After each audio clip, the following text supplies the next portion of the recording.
এমনি বিজেপি চামচা দালাল মিডিয়া আছে, সন্ধ্যাবেলায় টিভি খুললেই আপনারা দেখতে পান সেই মিডিয়াগুলো এমন করে প্রচার করা শুরু করলো যে বিজেপি ক্ষমতায় এসেছে, সব মুসলিমদের উপরে বুলডোজার চালু হয়েছে।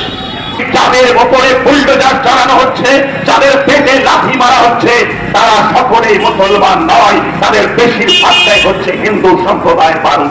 গোটা বাংলা জুড়ে এই গরিব মানুষের পেটে লাথি মারার সরকার চালাচ্ছে। এই তৃণমূল কংগ্রেস ছিল একটা রাজনৈতিক দল, যে রাজনৈতিক দলের চুরি আর দুর্নীতি করা ছাড়া অন্য কোনো কাজ ছিল না। আপনি সভা সমাবেশে দাঁড়িয়ে যে চারবার চোর বলতে পারেন, চারবার দুর্নীতিগ্রস্ত বলতে পারেন। তৃণমূল যখন ক্ষমতায় ছিল বিরোধীদের মাইক ভেঙে দিত, বিরোধীদেরকে মিটিং করতে দিত না, মিছিল করতে দিত না, ভোট লুট করত। এটার মধ্য দিয়ে তৃণমূল কিন্তু সীমাবদ্ধ ছিল। আজকে যারা ক্ষমতায় এসেছে তারা ভারতবর্ষের ইতিহাসকে বদলে দিতে চায়, ভারতবর্ষের সংবিধানকে বদলে দিতে চায়, ভারতবর্ষের ধর্ম নিরপেক্ষতাকে বদলে দিতে চায়, ভারতবর্ষের হিন্দু মুসলিম ঐক্যকে বিনষ্ট করতে চায়, ভারতবর্ষের সাধারণ মানুষকে বেঁচে থাকবার অধিকারকে কেড়ে নিতে চায়। 4 তারিখে একটা সরকার আসলো। সরকার আসার প্রথম দিনে মন্ত্রিসভা তৈরি হয়নি, শুভেন্দু বাবু শপথ নেয়নি, হঠাৎ করে চলে আসলো বুলডোজার। বুলডোজার চলে আসলো। বুলডোজার বলতে আমরা কি বুঝি? বুলডোজার বলতে আমরা বুঝি বুলডোজার কোনো কিছু সৃষ্টি করতে পারে না, বুলডোজার ধ্বংস করতে জানে, ভেঙে ফেলতে জানে। আমাদের রাজ্যের বর্তমান সরকারের মুখ হচ্ছে, প্রতীক হচ্ছে বুলডোজার। অর্থাৎ এই সরকার ভাঙতে জানে, করতে জানে না। অর্থাৎ এই সরকার ধ্বংস করতে জানে, সৃষ্টি করতে জানে না। এই বুলডোজার রাজ শুরু করে কি করলো তারা? তারা কলকাতার বুকে ওই নিউ টাউন বলুন, পার্ক সার্কাস বলুন, তপসিয়া বলুন, বিভিন্ন জায়গায় বুলডোজার চালাচ্ছে বলে খবরে প্রকাশ করলো।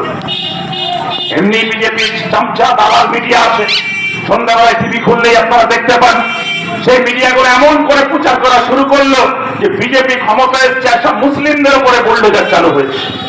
কিন্তু আসলে তা নয়। যেমন ওই 27 লক্ষ গরিব মানুষ যাদের ভোটার তালিকায় নাম নেই, তারা সকলে মুসলমান নয়, তারা এই বাংলার গরিব মানুষ। তাদের মধ্যে হিন্দু আছে, আদিবাসী আছে, দলিত আছে, মতুয়া আছে। ঠিক সেরকমই এই যাদের ওপরে বুলডোজার চালানো হচ্ছে, যাদের পেটে লাথি মারা হচ্ছে, তারা সকলেই মুসলমান নয়, তাদের বেশিরভাগটাই হচ্ছে হিন্দু সম্প্রদায়ের মানুষ।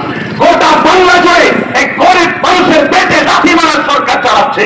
এই গরিব মানুষের পেটে লাথি তারা মারছে যারা আপনাকে ভাত দিতে পারে না, আপনার খাতে কাজ দিতে পারে না, তারা আজকে আপনার পেটে লাথি মারার দায়িত্ব নিয়েছে। তাই লাথি খেয়ে বেঁচে থাকার থেকে মাথা উঁচু করে ওই জাল্লাদের শাসকদের বিরুদ্ধে রুখে দাঁড়াতে হবে। আর এই রুখে দাঁড়ানোর লড়াই কখনো নতুন ওই চমৎকারী দলেরা পারবে না। রুখে দাঁড়ানোর লড়াই অতীতেও লাল ঝান্ডা রয়েছে, অতীতেও বামপন্থীরা রয়েছে, অতীতেও আরএসপি রয়েছে। তাই রুখে দাঁড়ানোর লড়াইটা আরএসপিকে লড়তে হবে, বামপন্থীদেরকে লড়তে হবে। আপনাদের তো ইতিহাস মনে আছে, এই বিস্তীর্ণ এলাকা রেজিনগর, নওদা, বেলডাঙ্গা, এই বিস্তীর্ণ এলাকায় বামপন্থীদের নেতৃত্বে, আরএসপির নেতৃত্বে কৃষক আন্দোলনের ইতিহাস। আমাদের নেতা ছিল কমরেড দেবশরণ ঘোষ, আমাদের নেতা ছিল কমরেড জয়ন্ত বিশ্বাস।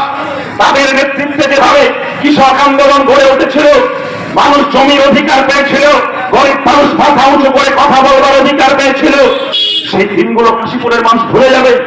কাশীপুরের মানুষগুলো সেই মাথা উঁচু করে বাঁচবার দিনগুলো ভুলে যাবে। আজকে হঠাৎ করে কেউ চটকদারির কথাবার্তা বলবে, তাদেরকে প্রশ্ন করবে না। প্রশ্ন করতে হবে, প্রশ্ন করতে হবে। কারণ প্রশ্ন যদি না করতে পারি, আজকে লড়াই কিন্তু একদম সামনাসামনি, মুখোমুখি। তৃণমূল কংগ্রেস ছিল একটা রাজনৈতিক দল, যে রাজনৈতিক দলের চুরি আর দুর্নীতি করা ছাড়া অন্য কোনো কাজ ছিল না। আপনি সভা সমাবেশে দাঁড়িয়ে যে চারবার চোর বলতে পারেন, চারবার দুর্নীতিগ্রস্ত বলতে পারেন। তৃণমূল যখন ক্ষমতায় ছিল বিরোধীদের মাইক ভেঙে দিত, বিরোধীদেরকে মিটিং করতে দিত না, মিছিল করতে দিত না, ভোট লুট করত। এটার মধ্য দিয়ে তৃণমূল কিন্তু সীমাবদ্ধ ছিল। আজকে যারা ক্ষমতায় এসেছে তারা ভারতবর্ষের ইতিহাসকে বদলে দিতে চায়, ভারতবর্ষের সংবিধানকে বদলে দিতে চায়, ভারতবর্ষের ধর্ম নিরপেক্ষতাকে বদলে দিতে চায়, ভারতবর্ষের হিন্দু মুসলিম ঐক্যকে বিনষ্ট করতে চায়, ভারতবর্ষের সাধারণ মানুষকে বেঁচে থাকবার অধিকারকে কেড়ে নিতে চায়। কেন এই কথা বলছি? কেন এই কথা বলছি? আপনি ভাবুন, 2024 সালে লোকসভা ভোট হয়েছে। যে লোকসভা ভোটে নরেন্দ্র মোদী এবং তার দল বারবার তারা বলতো যে 400 পারের স্লোগান দিত, যে 400টা সাংসদ তাদের চাই। কেন 400টা সাংসদ চাই?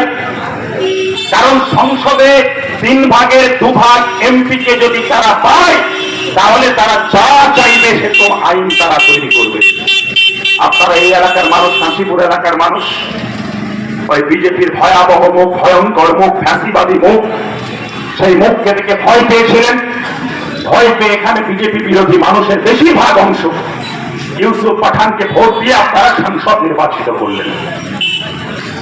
ওই মুর্শিদাবাদ লোকসভার মানুষ আবু জাহেল খানকে সাংসদ নির্বাচিত করল। চন্ডীপুর লোকসভার মানুষ খলিলুর রহমানকে সাংসদ নির্বাচিত করল। কিন্তু দিল্লিতে বিজেপি সংখ্যাগরিষ্ঠ পেল, ক্ষমতায় আসলো, নরেন্দ্র মোদী এমপি হয়ে প্রধানমন্ত্রী হল।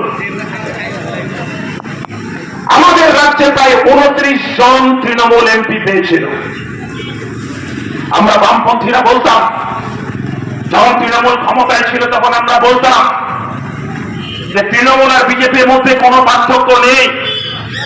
আপনি যদি সরাসরি বিজেপিকে ভোট দেন, বিজেপির খাতায় জমা হবে, আর আপনি যদি তৃণমূলকে ভোট দেন তাহলে এ পকেটে জিনিস ও পকেটে গিয়ে পৌঁছাবে, অর্থাৎ ঘুর পথে তার কাছে গিয়ে পৌঁছাবে। আজকে দেখুন হিসেবটা মিলছে না। আজকে দেখুন হিসেবটা মিলছে না। আমাদের রাজ্যের 29 জন এমপির মধ্যে 20 জন এমপি এখন দিল্লিতে বিজেপি নেতাদের গ্যারেজে জমা হয়েছে। গ্যারেজে জমা কেন হয়েছে? টাকার বিনিময় হয়েছে, না লোভের বিনিময়ে হয়েছে, না চুরি দুর্নীতি থেকে বাঁচতে হয়েছে, সেটা আপনারা ভালো জানেন। এটা আমার নতুন করে বলবার কিছু নেই। কিন্তু তাদেরকে জমা করা হয়েছে গ্যারেজে কেন জানেন? বিজেপি যখন ক্ষমতায় এসেছিল 300 আসন পায়নি। 3 ভাগের 2 ভাগ আসন পেতে গেলে 362 জন এমপি দরকার। যা খুশি আইন তৈরি করতে গেলে 362টা এমপি লাগবে।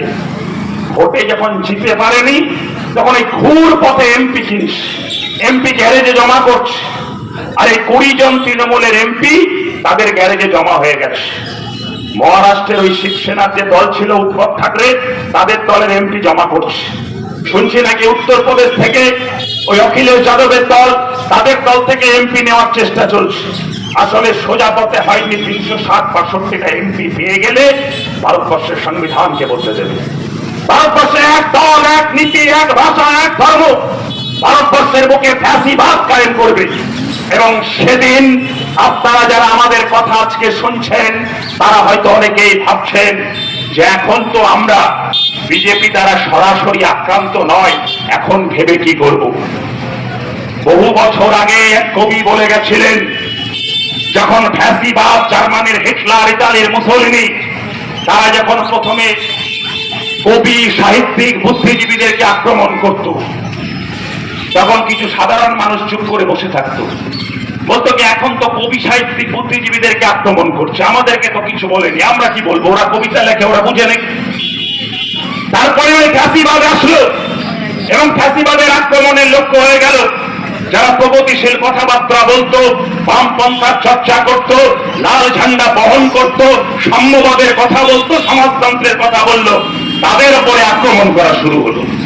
তখন তারা কিছু মানুষ বলবার শুরু করলো যে আমরা তো বামপন্থী না, আমরা লাল ঝান্ডা করি না। হয়তো কাশীপুরের কিছু মানুষ এটাও ভাবছেন যে তাদের উপরে আক্রমণ হচ্ছে, আমাদের ভেবে লাভ কি। কিন্তু তারপরে ফ্যাসিবাদ এগিয়ে গেল। ফ্যাসিবাদ তারপরে আক্রমণ করতে শুরু করলো নারীর অধিকারের উপরে, মেয়েদের অধিকারের উপরে।